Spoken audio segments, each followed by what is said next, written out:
उनका मानना है कि जो नए लेबर कोड आए हैं उससे इम्पैक्ट क्या होगा, पहले तो वो समझ लेते हैं। थोड़ा आशीष ने बताया और डिटेल में समझाऊं मैं तो गिग वर्कर्स जैसे कि स्विगी, जोमेटो, ऊबर, ओला के ड्राइवर्स और पार्टनर्स को अब सोशल सिक्योरिटी दी जा सकती है और इसके लिए कंपनियां को उनके लिए 1 से 2% का कंट्रीब्यूशन देना पड़ेगा। इससे कॉस्ट बढ़ेगी जाहिर तौर पर, ऐसा मॉर्गन स्टैनली मान के चल रहे हैं। आंकड़े रखूं सामने तो फूड डिलीवरी और क्विक कॉमर्स में प्रति ऑर्डर करीब करीब आप 1.5 से 2.5 रुपए का एक्स्ट्रा कॉस्ट देखेंगे। एबिटा पर भी इसका असर पड़ेगा, 4 से 10% का आंकड़ा सामने आया है, यानी कि कमाई प्रॉफिटेबिलिटी पे थोड़ा दबाव पड़ सकता है। कॉस्ट शेयरिंग भी होगी जाहिर तौर पर, जब ये प्रेशर आएगा कंपनीज पर तो ये जाहिर तौर पर ग्राहक से वसूलेंगे और उनके डिलीवरी पार्टनर से भी वसूलेंगे, तो थोड़ा उस पर भी इम्पैक्ट आएगा, तो थोड़ा बांटा जाएगा। सेक्टर के लिए क्या मतलब है, मॉर्गन स्टैनली ये मान के चल रहे हैं कि शॉर्ट टर्म में सेंटिमेंट थोड़ा वीक हो सकता है, स्विगी, जोमेटो और बाकी प्लेटफॉर्म्स कंपनियों को देखें, लेकिन लॉन्ग टर्म में ये कानून अच्छा है, वर्कर्स को सुरक्षा देता है, साथ ही इस पूरे स्पेस को और ऑर्गेनाइज करता है। कानून का मकसद है कि सभी वर्कर्स को और दूसरे गिग वर्कर्स को सोशल सिक्योरिटी दी जाए और सेक्टर को और ज़्यादा ऑर्गेनाइज किया जाए। तो ओवरऑल पॉजिटिव रिपोर्ट है ये, लेकिन नियर टर्म में थोड़ा सेंटिमेंट वीक हो सकता है, लेकिन लॉन्ग टर्म में देखें तो और ऑर्गेनाइज होगा ये सेक्टर। बिल्कुल ठीक है। घटना शुक्रवार को ही हमने अपने बहादुर विंग कमांडर को खो दिया। उस घटना में पूरा भारत मायूस है, लेकिन एलरा का रिपोर्ट है हैल पर लेकर, वो पॉजिटिव ही साउंड कर रहे हैं हैल को लेकर। उन्होंने कहा कि दुबई एयर शो में तेजस मार्क 1 क्रैश हुआ, जो कि काफ़ी दुखद खबर है, लेकिन ये 2 साल में दूसरा क्रैश है।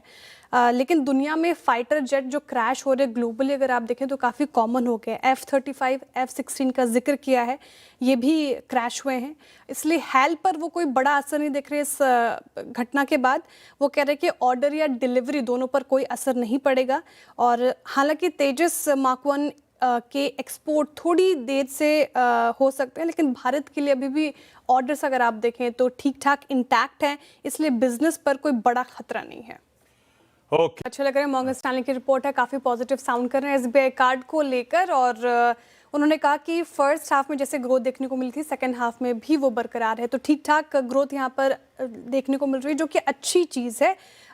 हालांकि मॉर्गन स्टैनली मान के चल रहे हैं कि साल दर साल तुलना थोड़ी मुश्किल हो जाती है, क्योंकि फेस्टिव सीजन जो त्योहारी डेट्स होते हैं वो आगे पीछे होते हैं, तो इसलिए सीधा सीधा मिलान मुश्किल होता है। लेकिन फिर भी अगर आप देखें तो नवंबर में 3% साल दर साल ग्रोथ दिखी है, और अगर साल दर साल देखें तो Q3 में 8% साल दर साल ग्रोथ रहने का अनुमान है, जो फिनेंशियल 26 के फर्स्ट हाफ में 16% थी। अब एडजस्टेड पीरियड अगर आप देखिए 22 सितंबर से लेकर 26 अक्टूबर में यहाँ पर अच्छी स्पेंडिंग देखने को मिली, 21% साल दर साल ये आंकड़ा आया है सामने।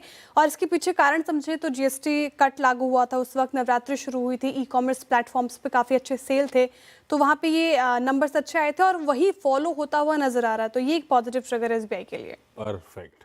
पॉजिटिव इंडिया की स्ट्रैटेजी को लेकर साथ ही कुछ सेक्टर प्रेफरेंस भी उन्होंने बताए हैं, वो भी आपके सामने रखूंगी। सबसे पहले समझ लेते हैं कि फर्स्ट हाफ क्यों खराब रहा। जेफरीज का मानना है कि फर्स्ट हाफ जो था फिनेंशियल 26 का वो थोड़ा कमज़ोर रहा, उसके पीछे कारण समझे तो मौसम की दिक्कत थी, साथ ही डिमांड भी कमज़ोर था। लेकिन अच्छी चीज़ ये है कि सेकंड हाफ में हालात बेहतर हो रहे हैं, ये रुकावटें हटी हैं, इसलिए जेफरीज को उम्मीद है कि सेकंड हाफ में कमाई जो है वो 10% साल दर साल बढ़ सकती है और फिनेंशियल ईयर 27 में आंकड़ा बढ़कर 16% हो जाएगा साल दर साल, जो कि अच्छी चीज़ है। और ये ज़्यादातर ये जो ग्रोथ आएगी ज़्यादातर बड़े सेक्टर्स से आएगी।